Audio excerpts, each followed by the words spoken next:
Konbanwa, James des. This is James of 11Colors, bringing to you Japanese for Morons, Sex Ed, Baka no Tame no Nihongo, Sei Kyoiku. This is hopefully going to be a short sub-series of simple Japanese for all the morons who've been watching Victor's series on Japanese for Morons, except this sub-series, this mini-series, is focused on sex. Not just sticking it in there, but everything about sex, everything around sex. This series is hopefully going to be basics that the morons watching can actually use. If you want books full of lists of words that you can carry around and never remember, those books are out there. Well, this is a little bit different. How to Pick Up Japanese Chicks and Doom Your Immortal Soul. That's more of a story than a list of words. Kansai Japanese. Has some questions about Kansai Japanese. This is a good book about the basics. No, that's different. That's also wrong. Ah, here we are. Okay.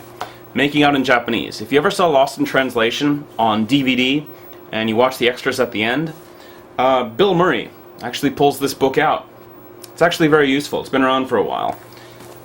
There's that, and there's more Making Out in Japanese. The sequel, when they found out the sex chapter was so popular. So there'll still be lists in this series, but hopefully they'll be small enough and simple enough that all the morons watching can actually remember them. Now, when I asked for what people wanted to know, I got lots of overly poetic euphemisms involving sausages and snakes and barnyard animals. Even if I translated every single one of those word for word, you wouldn't remember them all. The key to learning Japanese words about sex is to keep it simple. Japanese works more on context than English does. And you can tell I'm reading from a script here I wrote up. Japanese works more in context than English does, so you can get more out of single words than you can in English. So I'll give you a few simple words to start out this series. For starters, sex in Japanese is simply what it would be in katakana, sex. Another word you might hear sometimes is ecchi. Ecchi can mean sex, and it can also mean, well, it can also be used to accuse someone of being a pervert. Karashi, boyfriend, simple enough. Kanojo, girlfriend, also simple enough. One more word you'll need next after knowing kanojo is onnanoko no hi, which literally means girl's day. It means she's having her period. So if you know the word kanojo, you should probably also know the word onnanoko no hi. Friends with fringe benefits. Sex friendo. Simple enough. Shortened, sefre. Sex friendo.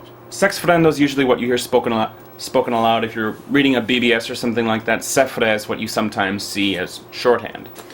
In Kansai, a not-so-nice word for a woman is tare, and a not-so-nice word for a female sex friend is kakitare. And 69 is just those two numbers, 69.